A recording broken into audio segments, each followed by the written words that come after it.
In this video, I'll talk about how we can test if a model is actually significant, if a predictor is a significant predictor, and actually explaining an outcome variable or dependent variable substantially or significantly. Now, before we do any significance test, we always have to take a step back first and think about, okay, we're going to do some test, but this test might rely on some assumptions that we kind of expect to be true. And if they are true, the math works out. If they're not true, the math doesn't work out. So that's why it's important that we know them, and ideally we also check if they are reasonable. For the regression model, the assumptions are linearity. That's a pretty straightforward assumption. Basically, if you get points like this, you can't draw a linear line to that. It's not going to fit, right? It's like a straight line will not fit this data. Spherical errors, well, that's a very fancy term. But what that means is that basically the residuals are independent from each other, and the variance of the residuals is constant across all levels of the predictors. You can read more about it. I'm not going to talk about this term spherical errors, and it's not something that I'll really ask about also in the exam. That's like a bit of a fancy term, but that's really, the core assumption of what that's underlying is. We will talk about homoscedasticity and independence, two things that follow from the assumption of spherical errors. Homoscedasticity means that the variance is expected to be equal across levels of the predictors. That means that we have x and we have y, and let's say we have some line. We expect the points to be around that line in roughly the same way for any point of the line. We don't expect that suddenly, for example, here there's a much larger spread. And in that case, the math simply doesn't work out. Independence, which is another very important assumption. Independence means that our observations are not somehow influencing each other. So for example, let's say I have a data set of people, and I measure them on, let's say, their height, right? I have to assume that the height of one person is not influencing the height of another person in the data. The reason for that is a bit more statistical. It's because we are calculating the joint probability of all variables given some parameters. And if we assume that things are independent, you can think back about the lecture on probability, then that calculation is a bit easier than if we have to also model and take into account that things are impacting each other. If you have to take into account all kinds of conditional probabilities, like how one person influences another or how two people are related, for example. And I won't go into detail, but that's really the core underlying it. Basically, we are calculating some probability, right? The p-value literally stands for probability, but that probability is only correct if we can assume that variables are scores are independent, because then the math works out. So when is this violated? For example, we measure height and we have twins in the data. So there's some people that are genetically the same. So they're going to have very similar height because their genetic makeup, right? Which is something we're not taking into account. So that means we might have less variability in our data that we expect. Or maybe we have data of the same people measured twice. In that case, my score yesterday might influence my score today. And that's something I need to take into account in the data collection. Another assumption is normality. And the important part here is we are not assuming that X is normally distributed. But that's not an assumption actually, in the predictor. We're also not assuming that Y is normally distributed. That's also not an assumption. What we are assuming is that the error is normally distributed, which means that we assume that the deviation around the line is normally distributed. This deviation here, basically. That those are normally distributed. That's important, especially in the case of ANOVA, where we actually use a linear regression model and we basically have two groups. Oh, this line is only have 2 points. You can see like that. I'll talk about it later. And you would actually expect then the outcome variable to be sort of bimodal if there's actually a group difference. Outliers. So there are no outliers or influential cases in the data. Technically, that's actually the same assumption as normality. Like if normality holds, you would not expect outliers which probability would be very, very low. So when assumptions are violated, standard errors and p-values are just simply not correct. That's weird, but yeah, you get a p-value, but it's not correct. It doesn't represent what the p-value is intending it to represent. It doesn't represent the probability of finding a certain effect or a certain parameter, or more extreme, given by chance alone, or given the null hypothesis. Okay. So here's an example of heteroscedasticity and homoscedasticity. They're beautiful words. So homoscedasticity means that the variance is the same across the line, and heteroscedasticity means that there is some difference there. So here we see there's much more variation here rather than here. If that's the case, that's something we want to look into. Okay, why is this the case? And maybe we could rescale this dependent variable, for example, or maybe we can do some other things to take care of this, but this is important to check. If the assumptions are violated, then yeah, technically the p-values don't work out. There are some things we can do then, but we'll talk about that later in this course. So let's look at the significance test. So now I'm only going to look at significance of slopes. In a later video, I'm going to look at the significance of an entire model, which is something a bit different, but also related. So a b parameter, for example, b0 or b1, the slope or the intercept, can be tested for significance to be significantly different from 0 using a t-test. And actually, this t-test refers to that we use a t-test statistics and we use the student t-distribution, which is also what the t-test does. So it's not like we're actually doing a t-test in the way that you learned by looking at mean differences and things like that. It's a bit different. We are looking at the t-distribution, and it turns out that if you do the t-test, you're actually doing the linear regression effect where you're looking at this parameter. We won't actually do this manually. You don't have to calculate this t-test statistic in this course or the p-value. Jess will do that for you, but it's important that you know a bit what it means. Okay, so doing a significant test for a b parameter is pretty much almost never relevant for the intercept. Right, so we have some intercept, right? So the place where the line starts, right? And that can be higher or lower, but that's really only influencing this dependent variable. It has nothing to do really with x, right? Basically, x, the way that x influences y is because of the slope. This thing is steep or not. If this thing is flat, the slope is 0, then x doesn't matter anymore, right? Only intercept matters. So significance testing is pretty much never really relevant for the intercept, occasionally, but in a linear regression, the normal one, especially, it's not something we really care much about. But the slope definitely is. So often our null hypothesis is actually on the slope level. So for example, our null hypothesis might be the slope equals 0.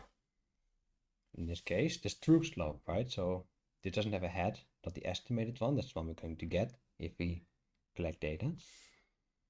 Right, so we expect here that the null hypothesis is that there is no effect. There is no slope, right? So the slope is 0. In this case, the intercept actually will turn out to equal the mean, because that's the best possible place to put the intercept, which is this difference from the line. But that's not really relevant now. So we might want to test this null hypothesis. Is the b1, the slope, is that 0? Or could we say we can reject this idea that's 0? How do we get that? Well, we can get it by getting a t-value. That t-value we can obtain by dividing the parameter estimate with an estimate of the standard error. How do you get that estimate of the standard error? Well, we just get it from the software. The software will tell us for us. I'm not going into detail about how you get it, but basically the standard error is the variation of this parameter. So what does it mean? If we would get a different sample, we would get a different slope. Let's say, for example, I have x and y, and let's say I measure one group, and I get this line, for example, with some estimated effect, some estimated slope, some estimated intercept. In a different group, I might get a different line, or different line. There is some variation there. I might get some different lines every time I measure this. right? And that's variation in those slopes. That's the variance that of the parameter. That's what we call the standard error. Now there's a very important concept in the t-test or in tests in general, and that's the degrees of freedom. The degrees of freedom is a parameter for the student t-distribution. As you might remember, this t-distribution is like a normal distribution. It looks like basically the same, but yeah, there's a small difference here. I do this really bad here. It's just a bit more symmetrical. Looks basically the same, but the tails are technically a little bit different from normal distribution, depending on its degrees of freedom. And the degrees of freedom is some extra parameter we need to set in this t distribution that controls exactly the shape, so it will basically control the probability.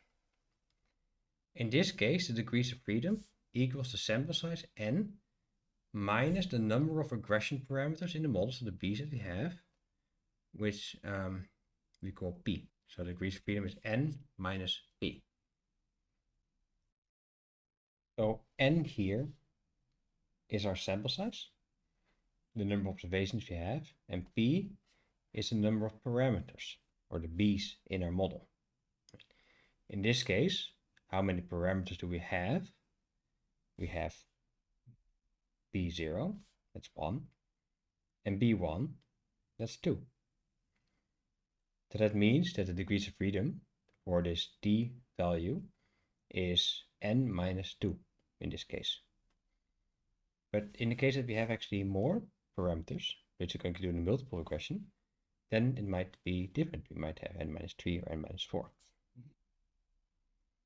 For a simple regression, when we only have one predictor, the significance of b1 actually also exactly equals the significance of the correlation between x and y.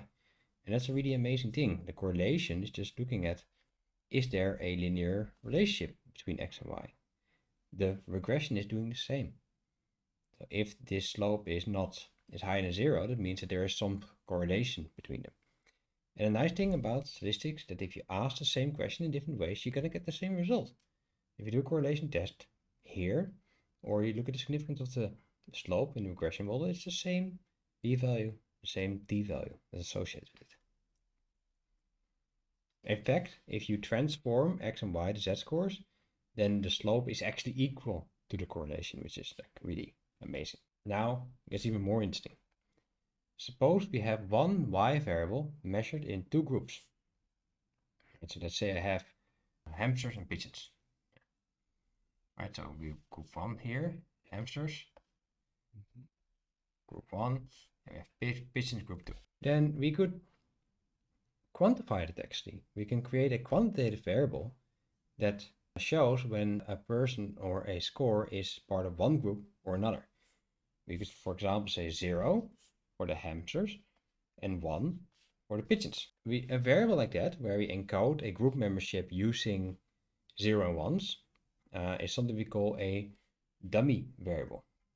Dummy not because it's dumb, but because it's like stands in for something. Now, if you have such a dummy variable, it's a quantitative variable, right? So we can't put hamsters and pigeons in our regression model, right? So X is group membership in this case. We can't put hamsters and pigeons there. You can't do something multiplied by hamster, but you can do something multiplied by 0 or 1. So if we put this dummy variable as predictor in our regression, we can do this. We can totally do this. I said before, there is no need for X to be normally distributed. This could be any quantitative variable. It doesn't have to be normally distributed. Right? It could be a dummy variable. This has 0s and 1s. That seems really silly that we do a regression model on 0s and 1s, but it kind of makes sense. In this case, the interesting thing is that b0 will then be equal to the mean of happiness for hamsters. What is happening? We have our model, y1, let's say the predicted value, equals b0 plus b1, let's say the heads here, times, so this symbol here, this dot means times, right? I tend to use the dot and not the X symbol, the cross symbol, because there's already X there. times this dummy variable, right? Which is either 0 or 1. So x for person I. So what happens for hamsters, where this dummy variable equals 0, we get y, predicted value, I, of one person I equals this intercept plus something times 0, so nothing. That's it. Right. So only one value here that doesn't differ per person. So what's the best possible value there? That will be the mean.